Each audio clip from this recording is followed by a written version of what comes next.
All right. Hello, hello. August 29th, 2023. I am in North Carolina, Southern Dharma Retreat Center.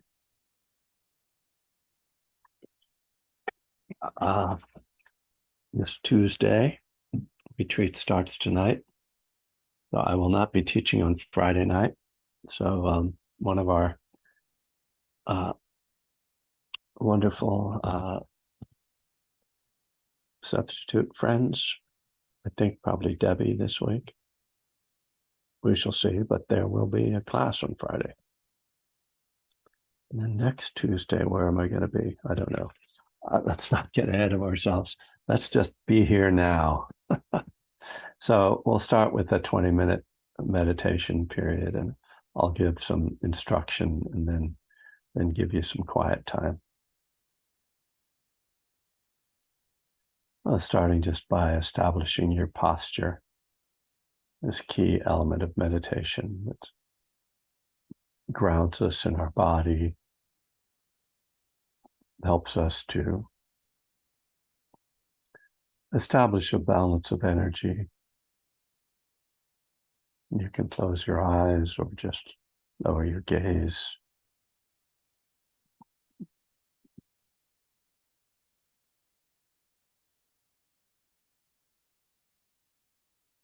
And turning the attention inward first to the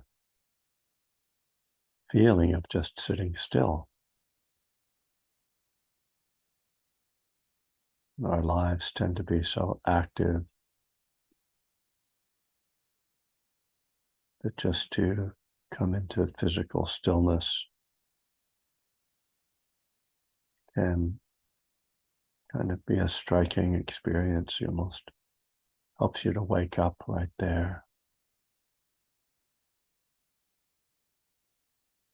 And within that stillness,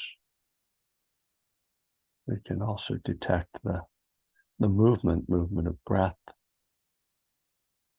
the movement of the heart, the energy of the nervous system.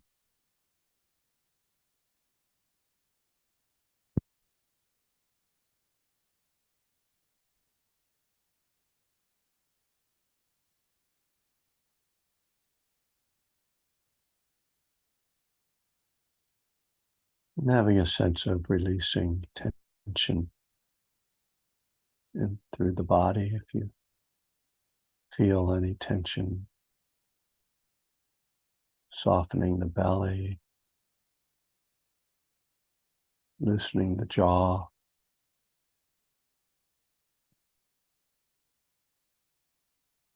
releasing the shoulders. A sense of settling.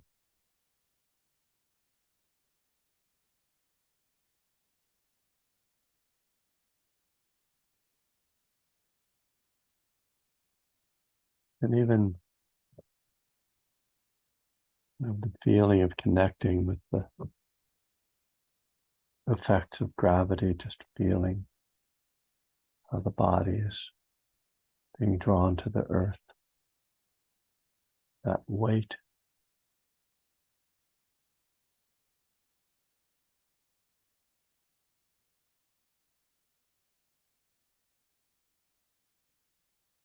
And there's just this sense of letting go, just for these few minutes. And as you incline toward that surrender, you might also be aware of resistance or limits,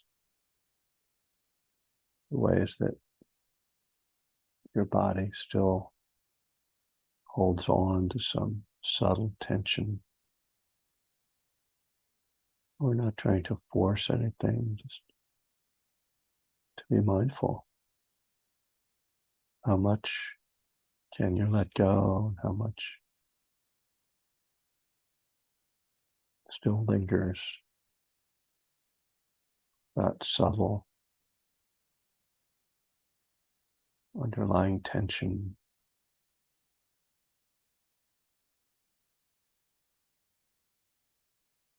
Not judging or resisting that, just connecting with the breath. Here you are, sitting and breathing.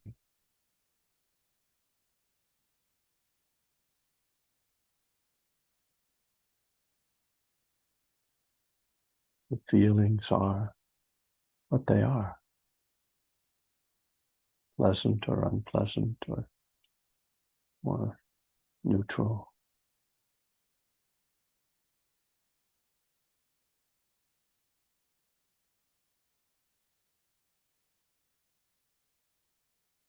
Such a tendency we have to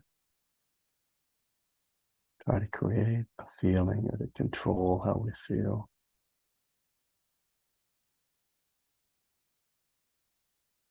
And the challenge of mindfulness is to allow whatever is arising to be there without trying to impose our own preferences.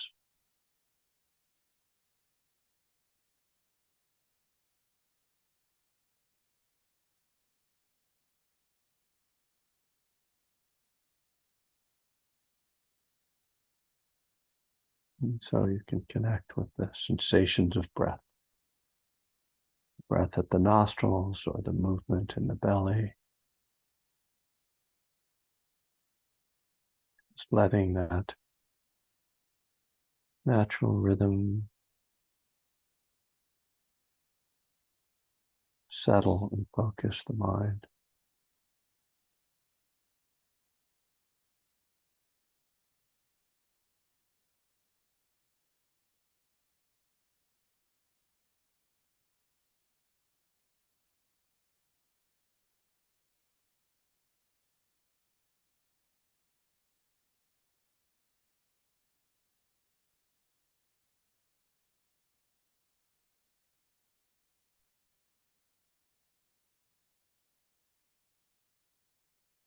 Bringing an attitude of kindness, gentleness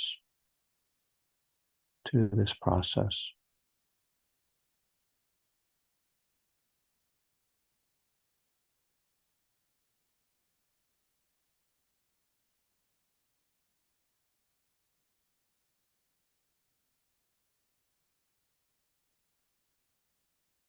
No demands, no requirements. It's being with things as they are.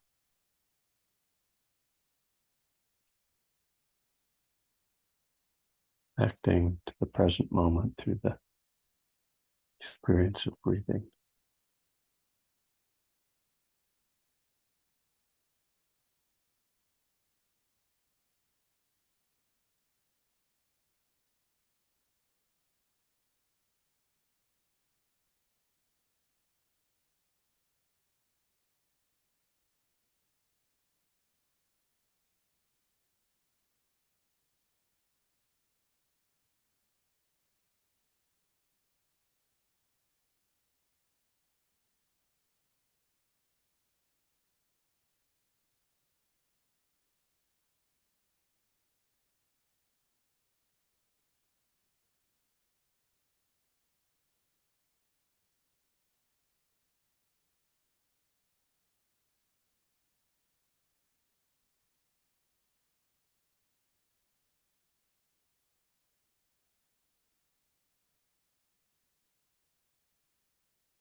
All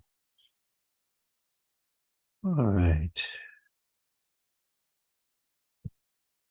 So nice to sit together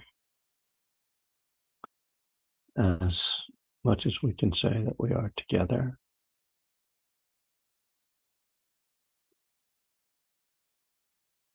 Ah, so I have been reading one of Ajahn Amaro's books called Catastrophe Apostrophe, which that's just a funny title. And I actually first heard him talking about it. I think he was. I'm not sure if he was reading from it or referencing it, but if you're interested, Ajahn Amaro, who is an English Buddhist monk in the Thai forest tradition, he is the abbot of the Amaravati Monastery in England, and their website, which is amaravati.org, has books that you can just download for free. So I downloaded this one. It's on my Kindle.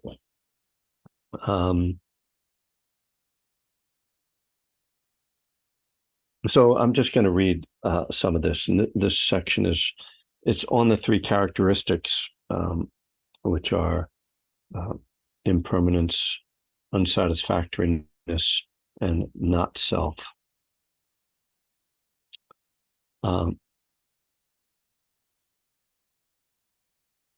He says about the three characteristics, he says, all patterns of experience are understood to possess these three qualities of impermanence, unsatisfactoriness, and not self.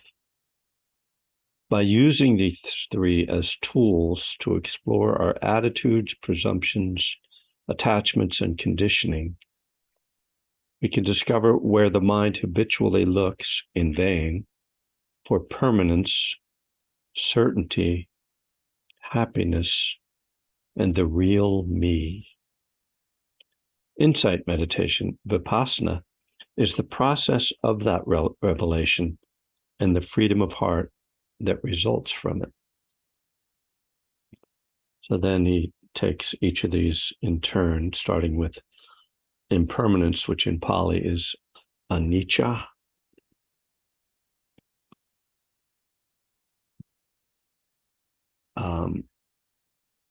This means the quality of change, transitoriness in the objective domain, and the quality of uncertainty on the subjective side of things. Which that very definition is quite interesting. I want to just talk a little bit about this. So he's saying that on an objective level, impermanence just means everything is changing all the time. And that's how we usually understand it. That's usually how we talk about impermanence. But then he says, on the subjective side, so our own experience of it is this quality of uncertainty, which he says, when the heart experiences change in the field of perception, it does not know what that object will change into. Thus, it feels uncertainty. So, we can see how, like, that's how we know how impermanence causes us anxiety because we're uncertain about things. We don't know how things are going to, it's one thing to say, oh, everything is always changing, but then it's like, yeah, but what's it going to change into, right? This is our kind of underlying fear that we all have, why we don't like change. So the other thing that I want to add, which is interesting, which is that Ajahn Pasano, who was like Ajahn Amaro's like buddy, like they were co-abbots at one time of a monastery.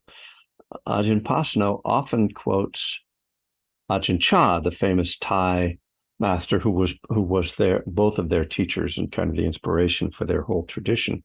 Ajahn Chah, in instead of talking about impermanence, apparently talked about uncertainty. So he would just say, it's uncertain, which is, and that in in the Thai language, not the Pi language, the Thai language is my nay, and I'm going to type that. So my nay. So you often hear Ajahn Pasan going like, my nay, it's uncertain. And I like those little catchphrases, right? They help us to have these little things that are like triggers for us to remember. It's uncertain. And that also really brings to mind the teachings of the Korean Zen master San Sanim, whose teaching was don't know. And that's how he would say it. He would teach meditation. He would say, breathing in, clear mind, clear mind. Breathing out, don't know. And so don't know is uncertainty, right? So it's like, just as I say, I like these little phrases that can like come to mind when things are like spinning out of control, and I can just be like, oh, it's uncertain. I don't know. It's impermanent. You know? So I'm going to read a little bit more from Ajahn Amaro, since I've so far only read about a paragraph. When meditation is well developed, the attention becomes more steady and is able to rest easily in the present moment. From this point of rest, we can use those three characteristics as reflections to examine the very nature of experience, to see how the mind works. In order to develop this perspective during meditation, we let the breath, the feelings of the body, the sounds we hear around us, the sensations in our feet as we walk, we let them be part of a continuous flow of experience. Let them merely be patterns of perception that arise and pass away and sustain the quality of open awareness, being attentive to patterns of change, the perception as they arise and pass away in each moment. There is a conscious letting go of interest in the content of experience in order to fully appreciate the process of experiencing. So that's the last sentence of that paragraph, and he's leading to that. So this is like the critical idea that he's getting at. The conscious letting go of interest in the content of experience in order to fully appreciate the process of experiencing. So this is what I call viewing experience through the lens of Dharma rather than through the lens of self. Our ordinary way of behaving in the world and, natural way of being is like, it's about me and I'm dealing with the world and I have to, this is coming at me and how am I going to respond to that? And this is coming up inside me. This is how I'm going to act. That's fine. That's how we function in the world. But the Buddha and the Dharma are pointing to this other way of being, right? Which we're all trying to get to. That's why we come to these groups and why we practice, right? Is to get a little space from our self-centeredness and our self-obsession and all the things that leads to all the agitation and, the dukkha, the unsatisfactoriness, the suffering that arises through that. And so, and this is helpful because what Ajahn Amaro is helpful, what he is saying is helpful, I think, because you can meditate regularly, but at times you might kind of stop and go, why am I doing this? And what is the point of this? Like, I know for myself, it's something that I got into just very sort of habitually. And I began with a lot of magical ideas about it. And then eventually it was like, well, that's not what's happening. I'm not having an enlightenment. I'm not levitating. It's like, what is going on? And so this idea that We're trying to become interested in the process of experience rather than the content. And this really points to what we do when we're meditating, right? What happens when you're meditating? Like, what are we taught to do? Okay, I'm trying to pay attention to the breath, and then my mind wanders. And at that point, I realize that I have been interested in the content, right, of my mind. But because I'm meditating, I've learned, oh, what I'm going to do is I'm going to let go of that content. But part of that letting go is seeing the process. So I'm seeing, first of all, that, oh, I mean, there's many things you can see in that. But first of all, I might just see, oh, I'm trying to pay attention to my breath, but my mind wants to do something else. So the first thing you realize is I'm not really in control of my mind. Okay, so that's part of the process that I'm seeing. Oh, okay, that's interesting because that's an insight. Because the ordinary way of thinking about ourselves is like, this is my mind and I'm thinking my thoughts and I have some control over it. And to realize, oh, like I'm trying to direct my mind to do something it won't do. So, okay, I'm not in control of it. And then I might also see that, oh, those thoughts are just constantly flowing, like that they're impermanent. Oh, my thoughts aren't solid things. I might also realize my thoughts aren't even facts. They're not true. They're just ideas. What are they? Well, they're just words and images that appear in the mind. Okay. And then I might also see that those thoughts are stirring up feelings in me. And that, for me, is like the critical thing. It's seeing the process by which suffering arises. And so rather than thinking, oh, my problem is the thing that I'm thinking about, I have to solve this problem that I think I have, I realize it's the thinking about it that's actually causing me pain. Doesn't mean I shouldn't think about it or that there aren't things that I shouldn't deal with in life, but just to see like so much of what's going on that seems to be that is agitating is just being created in my own mind. So all of this is right, the insight that we're trying to get at. And so with mindfulness, we're always trying to step. It's very interesting. Uh, uh, the paradox of mindfulness and of meditation is that in some sense we're stepping back to view process in this way, like, oh, I'm not identifying, I'm stepping away from self, and I'm just looking at this as a process. But in another sense, I'm getting closer, right? Because I'm becoming very sensitive to the breath and I'm being very sensitive to my felt experience. So this is, to me, one of the kind of interesting paradoxes of our meditation, that there's a moving closer and a moving further away that are kind of happening at the same time. So this is I think a valuable thing to remember for ourselves, that what I'm trying to do is view the process of my experience instead of the content of my experience. And that means, again, going back to the three characteristics, that I'm trying to see the impermanent nature of things, that they're constantly changing, so I can't hold on to them and I can't control them. The unsatisfactory nature of things, that no matter what happens, I'm never going to arrive at total satisfaction and resolution. So I striving after that is just going to be frustrating. So I can let go of that. And then finally, the not self nature of it, that it's that even the self that I think is operating here is actually just an illusion created by the interaction of mind and body. I won't go too far with that today. It's another topic, as you guys know. So now I want to read the last paragraph in this section. He says, in this way of developing the practice of meditation, the heart is embodying that quality of wakeful awareness.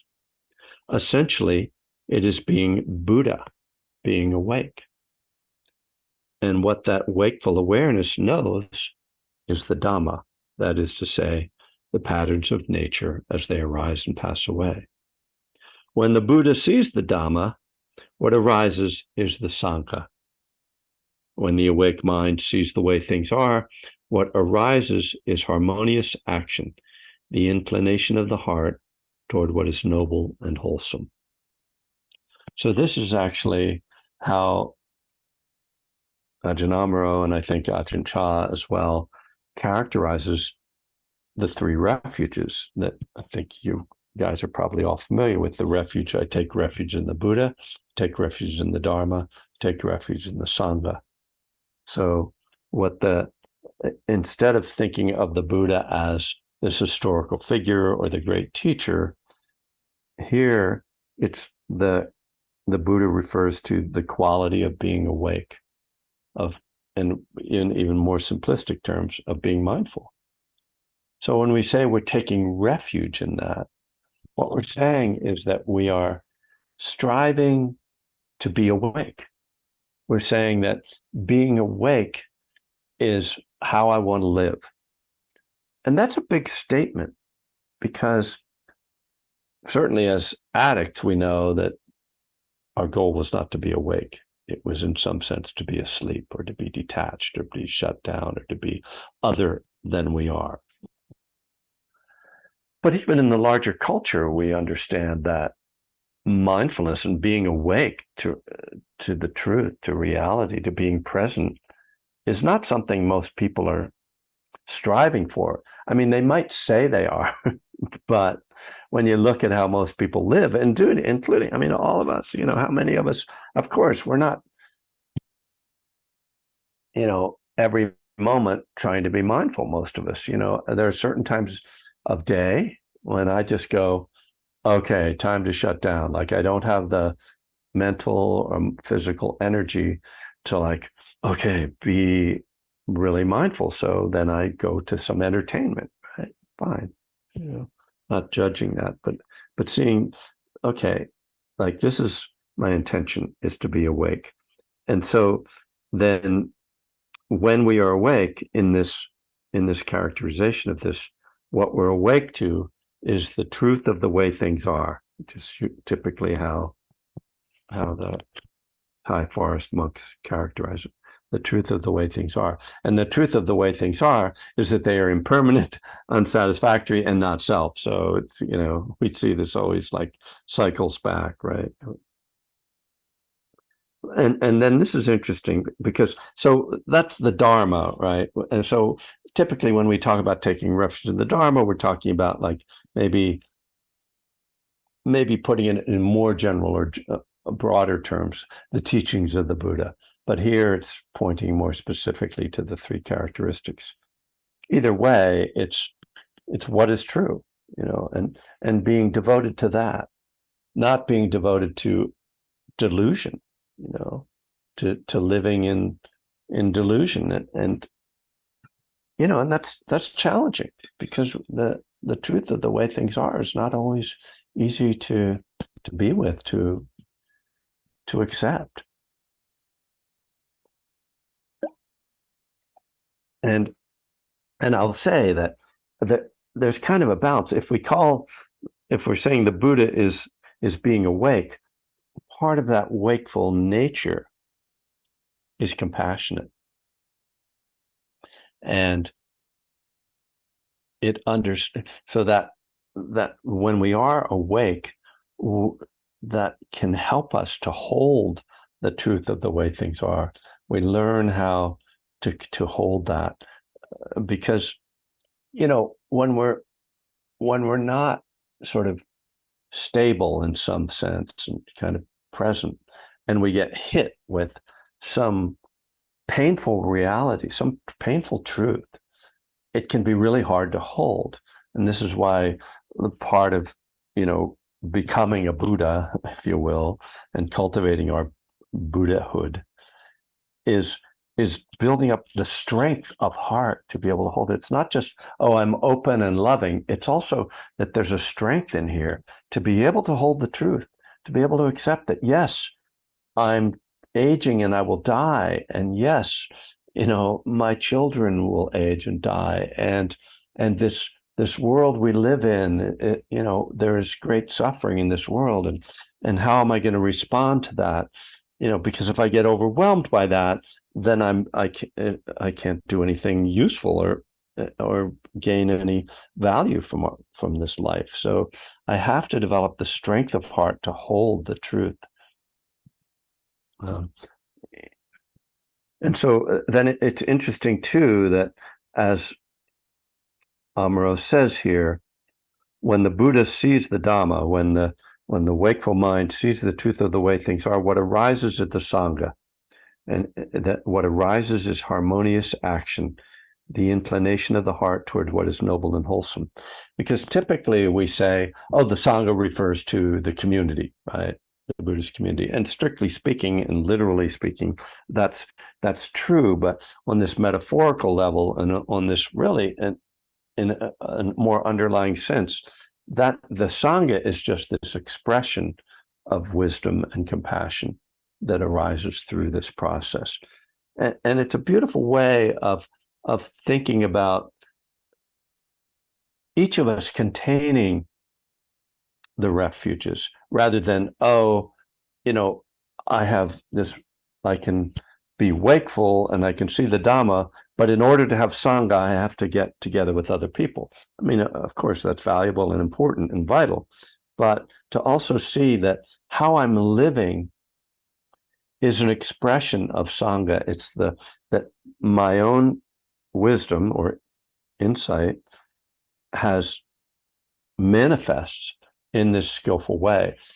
And this is right in harmony with recovery, because recovery is very much an expression of the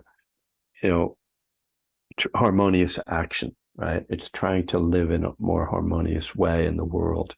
So in some sense, we could say that the recovery process goes in reverse from Buddha, Dharma, Sangha. It starts with Sangha because it starts with community, right? Going to a meeting.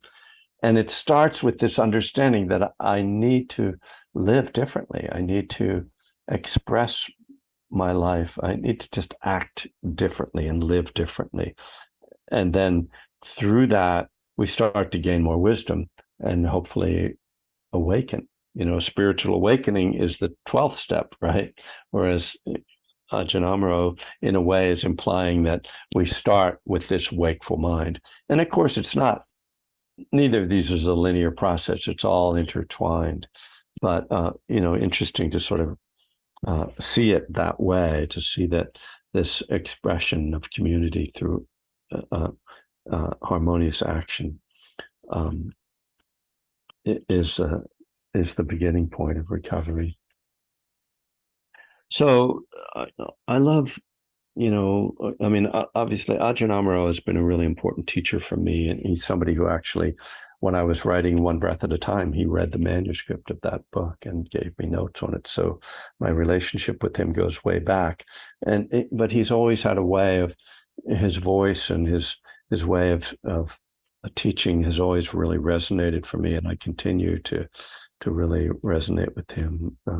One of the few teachers I haven't felt like, okay, that's good, I had enough, which is a natural part of our process, But in any case, I also really enjoy just finding a short passage like that, and encourage you as well. I'm sure you guys know this, but just if you haven't thought about it, to take short passages of teachings and let them become a reflection, because this is something I read a few days ago, and I've been kind of going back to it repeatedly, and I intend to actually use it maybe tonight as in the opening of our retreat. There's just to find these kinds of pure, simple, direct teachings that can be really rich. So thank you for your attention, and hope that was helpful. And we have a few minutes left for anybody who wants to chime in or share anything or ask any questions.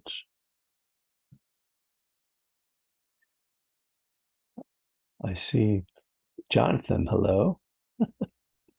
Hey Kevin, I have a off-topic question, but I was hoping I could ask it anyways. It's about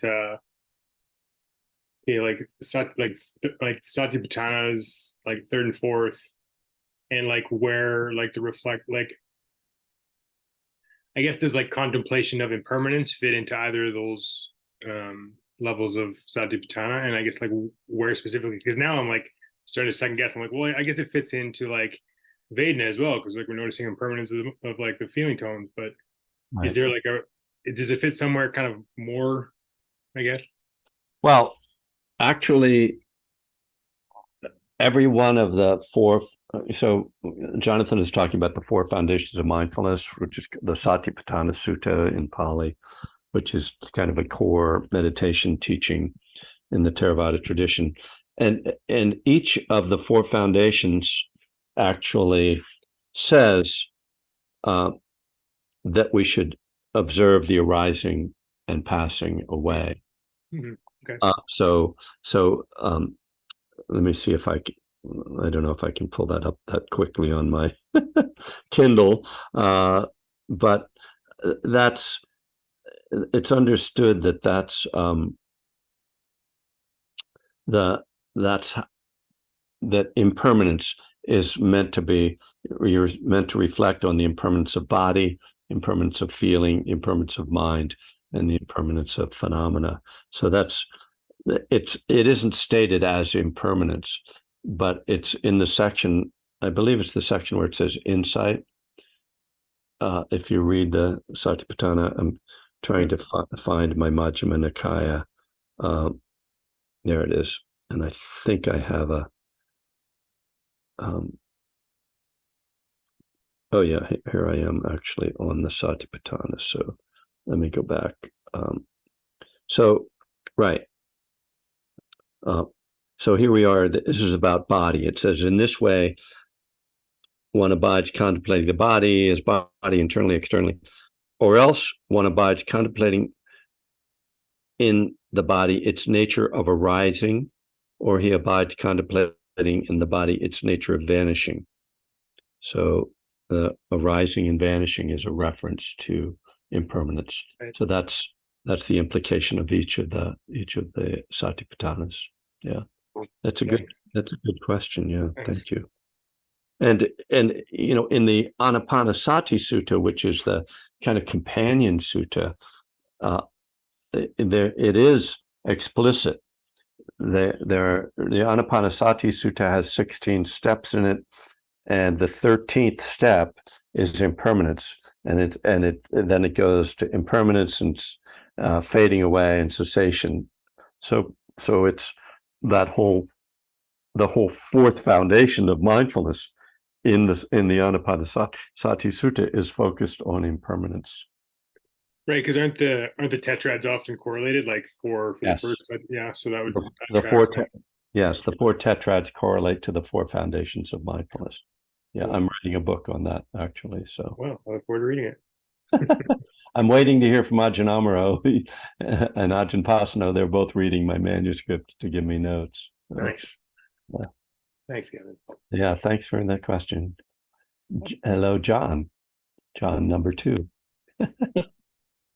So I followed you on when you were talking about the 3 refuges, taking refuge in the Dhamma and the Sangha, but I didn't hear you or I wasn't listening, could be both, taking refuge in the Buddha, and how you translated that, if you could offer that. Yeah, so the way Ajahn Amaro, let me go back to that, talks about it is as the wakeful mind. Let's see. Being the Buddha is being awake. So the practice of, in this way of developing the practice of meditation, the heart is embodying that quality of wakeful awareness. Essentially, it is being Buddha, being awake. So the word Buddha translates as awake. So so when people said, who are you? He's just like, I'm awake. Um, and so so the wakeful mind, the mind that is present. I mean, awake is a metaphor, right? I mean, so much of this language it's not literal, right? I mean, we know, like in English, awake just means you're not asleep. But on the metaphorical level, I mean, if I'm not being too, obvious here, but to waking up, being enlightened, awakened. So it just means that and so again, being present and mindful is essentially the same thing as being awake, right? It's just more sort of secular language and less spiritual sounding, But yeah, that's what it. So it's like the wakeful mind sees the truth of the way things are, the Dharma, and what arises out of that is harmonious action and harmonious community. Got it. Thank you. Yeah, thanks, John. Another John, but this one has an H in his name. I actually didn't have anything to say. I just wanted to make it a John three-peat. Yeah, I think that's a good idea. Thank you. Appreciate it. Thanks, Kevin. You're amazing. Are you kidding? You were kidding? Yeah, I was seriously. That's all I wanted to say. You're killing me. Sorry. Jeez. Thank you, John. Love you guys. Any other thoughts or questions here that don't have to do with your name?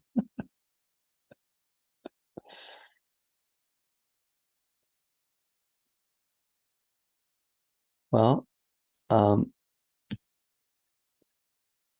let's see. What can I tell you?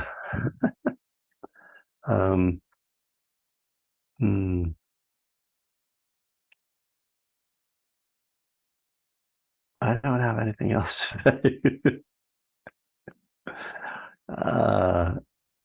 So Tuesday, you weren't sure if you were going to be teaching or not. Is that correct? Next Tuesday? Yeah. So the tricky part about next Tuesday is I'm thinking I'm going to be staying in a hotel Monday night and then going to another hotel on Tuesday night. And so the trick is like, can I,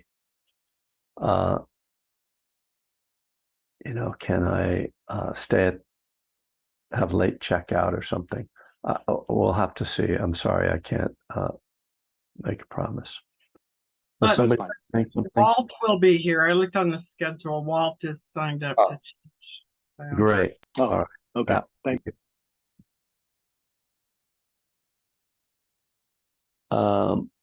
And John said, when will the retreat you're leading become available to sign up for? The retreat that I'm leading that starts tonight? No, sorry. The one, the annual retreat that's Spring. like down by Santa Cruz, I think. Oh yeah. I don't know. That's like let me look and see when that is. I have actually 5 retreats scheduled for next year, which is more than I think I've ever done. So Redwood Glen is going to be February 27th to March 3rd. That's a Tuesday to a Sunday. And, sometime in the next couple months, it's tricky, but don't worry, you won't miss it. And then in May, Vimalasar and I are going to Big Bear, May 9th to the 13th. I don't know why it ends on a Monday, but maybe Paula knows. In June, I'm going to Louisiana near St. Louis or whatever. What's that city down there? New Orleans. And then in July, I'm going to Cincinnati, of all places. So I'm getting around next year. But I'll get all that up on my website soon. All right, you guys. Nice to see everyone. I hope you can stay awake and see the truth of the way things are, and bring about harmonious action. Blessings. Thanks, Kevin. Okay. Thank you. Yeah, thanks, Kevin. All right, Mike. Nice to see you. Yeah, see you later. See everybody.